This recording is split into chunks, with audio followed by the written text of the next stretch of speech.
रही है। देखिए, मैं श्रमिक भाइयों से अपील करना चाहता हूं।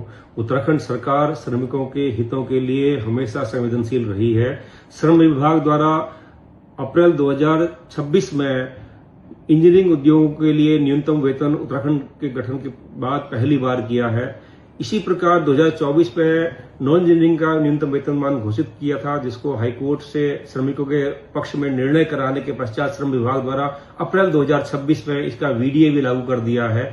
इस प्रकार आज की डेट में उत्तराखंड राज्य में जो न्यूनतम वेतन है वो समीपवर्ती राज्य हिमाचल, उत्तर प्रदेश, बिहार आदि राज्यों से अधिक है। मैं आपके माध्यम से अवगत कराना चाहूंगा, जहां उत्तर प्रदेश में 12,356 रुपया है, हिमाचल में 11,250 है, बिहार में 11,336 है।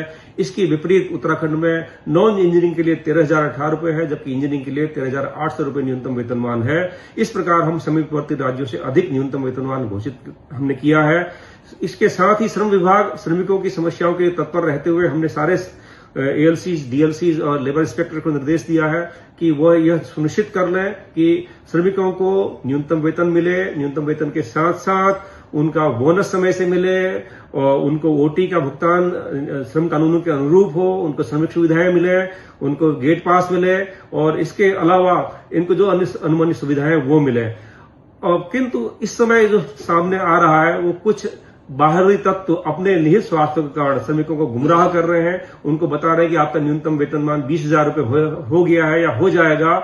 मैं आपके माध्यम से अपील करना चाहता हूं श्रमिक भाइयों से कि ऐसा कोई भी वेतनमान 20,000 रुपए की घोषणा किसी भी स्तर से नहीं की गई है। जो न्यूनतम वेतन उत्तराखंड राज्य में लागू किया है वो समीपवर्ती राज्यों से अधिक है। इसके अतिरिक्त ऐसा कोई भी निर्देश किसी भी स्तर से प्राप्त नहीं है। वो अपने औद्योगिक माहौल को बनाए रखें, औद्योगिक शांति बनाए रखें। यदि उद्योग रहेंगे तो रोजगार रहेगा, श्रमिक रहेंगे तो उद्योग चलेंगे। सहअस्तित्व की भावना से सब लोग काम करें और उद्योग रहेंगे तो रोजगार रहेगा, रोजगार रहेगा तो उद्योग रहेंगे। इसी क्रम में हम लोग जो है श्रमिकों की समस्या के लिए तत्पर हैं। हमने एक कंट्रोल रूम बनाया है। इस कंट्रोल रूम में 24/7 हमारे कर्मचारी हैं। अपनी श्रमिकों की अपनी समस्याओं के लिए उस कंट्रोल रूम में नोट करा सकते हैं। इसके अतिरिक्त हमारे हर एक जिले में एएलसी हैं, एएलसी के पास अपनी समस्याओं को नोट करा सकते हैं। बजाय रोड पे आने के या गेट पे बाहर बैठने के, दुष्प्रचार में आने के, वो अपनी समस्याएं श्रम विभाग के सामने लेकर के आए। हम उसकी समस्याओं के समाधान के लिए तत्पर हैं। साथ ही हम आपके माध्यम से इंडस्ट्री से भी अपील करना चाहते हैं, जो श्रम कानूनों के अनुसार अनुवन्य वेतनमान है, ओटी है, बोनस है, अन्य श्रम सुविधाएं उनको देना सुनिश्चित करें। यदि वो ऐसा नहीं करते हैं तो श्रमिक विभाग इसमें कड़ी कार्रवाई इंडस्ट्री के खिलाफ भी करेगा।